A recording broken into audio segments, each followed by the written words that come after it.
মিলাদুন্নবী অর্থ জন্মের সময়, এটা নিয়ে তো কোনো সমস্যা নাই, এটা তো সবাই মানবে। জন্মের সময় মানে খুশি, মানে নবীজির জন্মটা খুশি। শুনেন ঈদ একটা পারিভাষিক অর্থ বহন করে। হ্যাঁ বলেন, ঈদ অর্থ আনন্দ। ঈদ আনন্দের জন্য আরবি ভাষায় আনন্দের। আচ্ছা আপনি বলেন ইয়ে অর্থ কি? ভাই ঈদ অর্থ আনন্দ। হজ অর্থ কি? হজ অর্থ কি? হজ হজ অর্থ কি? কোনটা? হজ হজ অর্থ কি? আপনি আমাকে বলেন। আমি আপনাকে একটা উদাহরণ দিচ্ছি, হজ অর্থ হচ্ছে ইচ্ছা করা, ঠিক আছে? হ্যাঁ, হজ অর্থ হচ্ছে ইচ্ছা করা। এখন আপনি মদ খাওয়ার ইচ্ছা করছেন, তো আপনি একটা হজ করছেন, বলা যাবে? কোনটা? এইটা যেটা বললাম। হজের উপরে তো ভাই আমলে আছে, আপনাকে হজ কিভাবে করতে হবে সেটা তো সবকিছু দেওয়াই আছে। তো ঈদ কিভাবে করতে হবে সেটা দেওয়া নাই? ঈদ কিভাবে করতে হবে সেটা দেওয়া নাই? ঈদের দিন নামাজ পড়বেন, কি করবেন সেটা দেওয়া নাই? জুমার দিনের ঈদ কিভাবে পালন করবেন সেটা দেওয়া নাই? আপনাকে আমি যে প্রশ্ন করছি, এদিক সেদিক প্রশ্ন যায় না। আপনাকে মদ খাওয়ার ইচ্ছাকে হজ বলেন না কেন? এখন আপনি মদ খাইবেন, সমস্ত মদখোররা হাজি নাকি?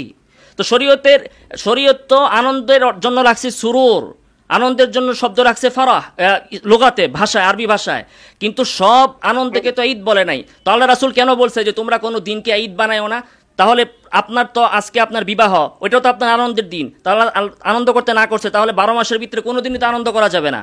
যদি ঈদ অর্থ আনন্দ হয়, তো আল্লাহ রাসূল যে বললে লা তাত্তাখিযু ইয়াওমান ঈদা, কোনো দিনকে তোমরা ঈদ বানায়ও না, তার মানে কি? কোনো দিনকে তোমরা আনন্দের দিন বানায়ও না। তাহলে আনন্দ করতে নিষেধ করেছে, তাহলে তো আনন্দ সম্পূর্ণ বন্ধ। এই হাদিসে বলছে, এই হাদিসে বললো না। আপনারা বললেন ঈদ শব্দের অর্থ আনন্দ, আপনারা বললেন যে ঈদ শব্দের অর্থ হচ্ছে, আপনার কথায় আপনি জবাব দেন, আপনার কথার আপনি জবাব দেন। আপনি দলিল দিছেন যে ঈদ মানে হচ্ছে আনন্দ, তাহলে আনন্দ আর ঈদ একই জিনিস, কোনো পার্থক্য নাই। তাহলে নবী বলছে তোমরা কোনোদিনে আনন্দ করো না, তা আপনি কেন 12 রবিউল আউয়াল আনন্দ করবেন? কেন কি হাদিসে বলছে নবী লা তাত্তাখিযু ইয়াওমান ঈদা। আরে ভাই আপনি তো এটা, আরে ভাই আবার কি? এটা জবাব দেন আপনি, এই স্পেসিফিক কথা বলেন। আপনি তার অর্থ ভালো করে জানেন। ঈদুল ফিতর, ঈদুল আজহার মতন করে কোন দিনকে তোমরা হলো যে ওইভাবে আনন্দ করে না। এখন নবীজির জন্মতে কোথায় এটা, কোথায় আছে যে ঈদুল ফিতর ঈদুল আজহার মতো আনন্দ করো না? কোথায় আছে? এনে আছে লা তাত্তাখিযু, শাব্দিক অর্থ করেন। আরে ভাই শাব্দিক অর্থে আসেন, লা তাত্তাখিযু, তোমরা উদযাপন করো না, ইয়াউমান কোন দিনকে, ঈদান ঈদ রূপে। হ্যাঁ শুনেন, ঈদ রূপে। তো ঈদ অর্থ আপনার কাছে কি? আনন্দ। মানে আনন্দ আর ঈদ একই জিনিস যদি হয়, যদি কোনো এটার আলাদা কোনো অর্থ না থাকে, তার নবী বলতেছেন যে কোনো দিন তোমরা আনন্দ করো না। তাহলে কোনো দিন আনন্দ করতে তো না করছে, তাহলে আপনি 12 রবিউল আউয়াল আনন্দ কেন করবেন? রাসূল বলছে যে, এতক্ষণ তো আমি বলছিলাম যে সারা বছর রাসূলের জন্মদিনে আনন্দ করতে, এখন তো নবীর হাদিস আপনার ব্যাখ্যায় বলতেছে যে কোনো দিনই আনন্দ করা যাবে না। ভাই আপনার হাদিস দ্বারা তো এইভাবে তো বোঝা যাচ্ছে না। কেন বোঝা যাচ্ছে না? কিভাবে আপনি বলেন, কি বোঝা যাচ্ছে? কি বোঝা যাচ্ছে? ঈদের যদি আপনি কোনো আলাদা অর্থ না রাখেন, যে সাধারণ আনন্দ, মদ খাওয়ার আনন্দ ঈদ, তারপরে সব কিছুর আনন্দ যদি ঈদ হয়, তাহলে তো শরীয়তের ঈদের আর কোনো কিছু রইল না। 12 মাসে ঈদ হবে, 12 মাসেই তাহলে মানুষের ঈদ হবে। এটা কোন ধরনের? আবারও আপনি নবীর শানে বিয়াদবি করতেছেন। নবীর শানে বিয়াদবি না, নবীর শানে বিয়াদবি না, এটা হচ্ছে শয়তানের শানে বিয়াদবি। হ্যাঁ আপনি শয়তানের শানে বিয়াদবি হচ্ছে, এটা যুক্তিতে না পেরে এখন অন্যদিকে যান কেন? আপনি যদি বলেন যে সব আনন্দই ঈদ হয়, তাহলে একজনে মদ খেয়ে আনন্দ পাইলে ওইটাও তো ঈদ হইব। তাহলে তো ঈদ বলতে আর কিছু থাকলো না, 12 মাসই আপনার ঈদ।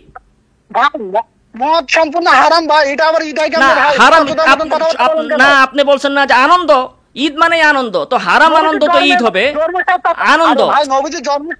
না, নবীজির জন্মের সাথে তো তুলনা না, নবীজির জন্মের সাথে তুলনা না, তুলনা তো আপনি করাইতে বাধ্য করছেন। আপনি বলছেন সব আনন্দকে আপনি ঈদ বলবেন, ঈদের আলাদা কোনো অর্থ নেই। আনন্দ যে অর্থ না, আপনি তো এটা বলতেছেন যে আনন্দ মানে যা, আপনি তো এটা বলতেছেন আনন্দ মানে যা, ঈদ মানেও তাই, তো আপনার কথা। নবীজি হ্যাঁ এবার আসছেন, নবীজি মদকে হারাম করেছেন। নবীজি ওই নবী আবার নিজের পক্ষ থেকে বেদাত আবিষ্কার করতে হারাম করেছেন। অতএব মদের আনন্দ যেমন হারাম, ঈদে মিলাদুন নবীর আনন্দ তেমন হারাম। ঈদ মিলাদুন্নবীর আনন্দ হারাম। আনন্দ কেন? নবীজি তার জন্মে তো হলো যে আপনার হলো যে আনন্দ করে রোজা রাখছে। হ্যাঁ, আপনি রোজা রাখেন, আপনি প্রতি সোমবার রোজা রাখেন, নবীদের জন্মের আনন্দ নিয়ে কোনো প্রশ্ন নাই।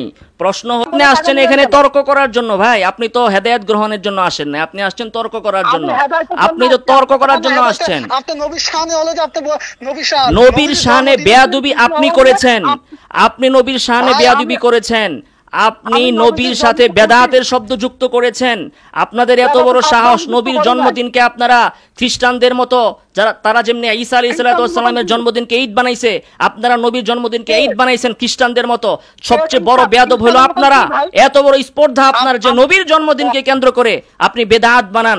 এর চেয়ে বড় মূর্খ, এর চেয়ে বড় নবীর দুশমন আর কে হতে পারে? আর কে হতে পারে বলেন আপনি? এর চেয়ে বড় নবীর দুশমন আর কে হতে পারে? হারাম জিনিসের সাথে তুমি মদের সাথে তুলনা করছো। হ্যাঁ, তুমি আবার আপনি বলেছেন যে ঈদ মানে হচ্ছে আনন্দ, ঈদ মানে হচ্ছে আনন্দ, তার মানে মদ খাওয়ার আনন্দকেও আপনি ঈদ বানাইয়া দিছেন। আপনি এত বড় জাহেল, মদ খাওয়ার আনন্দকেও আপনি ঈদ বানাইছেন। আমি বলেছি ঈদ মানে সব আনন্দ নয়, ঈদ মানে হচ্ছে শরীয়ত যে আনন্দকে ঈদ বলছে শুধু ওইটাই। অতএব মদ খাওয়ার আনন্দকে ঈদ বলা যাবে না। আর আপনি বলেছেন, হ্যাঁ এখন তো গালি দিবেন, না পারলে এখন আপনার শেষ অস্ত্র হচ্ছে গালি। অতএব আপনার সাথে আর কথা শেষ করা যাবে না। আপনি এত বড় জাহেল যে আপনার কথা মানলে এখন ওই যে বেশ্যা পতিতালয়ে যে মানুষ যে আনন্দ করে ওই আনন্দকে এখন ঈদ বলতে হবে। আপনার কথা অনুযায়ী বেশ্যা পতিতালয়ে মানুষ যে আনন্দ করে ওইটাও এখন ঈদ হবে। এখন মদ খাওয়ার যে আনন্দ সেটাও কি আপনি ঈদ বলতেছেন? হ্যাঁ, এইটা আপনি বলতেছেন, আপনি আপনার কথা অনুযায়ী। আর আমি বলতেছি সব আনন্দকে ঈদ বলা হবে না। হ্যাঁ, কোন ঈদ মানে আনন্দ তো কোন লোকাতে আছে? হ্যাঁ বুঝলাম, তাহলে আপনি কোন লোকাতে এটা আছে যে ঈদ মানে আনন্দ, তবে হারাম কাজের আনন্দকে ঈদ করা বলা যাবে না? এটা কোন লোকাতে আছে বলেন? এটা কোন লোকাতে আছে? আপনি কি আরবি ভাষাবিদ? আপনি আরবির গুড়ার ডিম জানেন মিয়া? কোন লোকাতে আছে যে ঈদ মানে হচ্ছে ইয়াকে মদ খাওয়ার আনন্দকে, হারাম কাজের আনন্দকে ঈদ বলা যাবে না? কোন লোকাতে আছে এটা? কোন ডিকশনারিতে আছে বলেন? যেটা হারাম এটা কোথায় আছে? আপনি বললে হবে, আপনি বললে হবে। আপনি আগে বললেন না কেন? আগে শুধু কেন বললেন যে ঈদ মানে হচ্ছে আনন্দ? আগে শুধু, তাইলে যদি হারাম আনন্দকে ঈদ না বলা যায় তো ঈদ মিলাদুন্নবী তো বেদাত, তো ওই আনন্দকে আপনি কেন কিভাবে এই বেদাত মানে হারাম? কিভাবে বেদাত? এটা এই জন্য বেদাত নবী করে নাই, সাহাবীরা করে নাই, তাবিঈরা করে নাই, এজন্য এটা বেদাত। নবী, সাহাবী, তাবিঈরা করে নাই, এজন্য এটা বেদাত। আর বেদাত মানে হচ্ছে নাজায়েজ, হারাম। অতএব যদি মদ খাওয়ার আনন্দকে ঈদ বলা না যায়, ঈদ বলা না যায়, তাহলে রবিউল আউয়াল মাসে 12 রবিউল আউয়ালে রাসূলের জন্মদিনটাও উদযাপন করা বেদাত, আর বেদাতের আনন্দকেও ঈদ বলা যাবে না। বুঝতে পেরেছেন? এখন আপনার শেষ অস্ত্র হচ্ছে গালিগালাজ করা। আপনার গালি আপনি নিজে ঘরের দরজা আটকায়া নিজে শুনেন, আপনার গালি শোনার টাইম নেই আমার, আপনি নিজে শুনেন, ঠিক আছে? আর শেষ কথা হচ্ছে বেদাতির মাথার ভিতরে শয়তান পেশাব করে রাখছে। অতএব আপনার কথা আপনি নিজে ধরা খাবেন, তারপরও আপনি শিকার যাবেন না, ঠিক আছে? আর কোরআনে আছে ওয়াইদা খাতাবাহুমুল জাহিলুনা ক্বালু সালামা, জাহেলরা যখন তর্ক করতে আসবে তখন তুমি বলো যে সালাম। অতএব আমি আপনাকে বলতেছি আসসালামু আলাইকুম ওয়া রাহমাতুল্লাহি ওয়া বারাকাতুহু। আপনি না, আপনার 14 গোষ্ঠী, আপনার বাপ দাদা 14 গোষ্ঠীকে নিয়ে আইসেন, প্রমাণ করতে পারবেন না ঈদ মিলাদুন্নবী বেদাত। 100 বার ঈদ মিলাদুন্নবী বেদাত।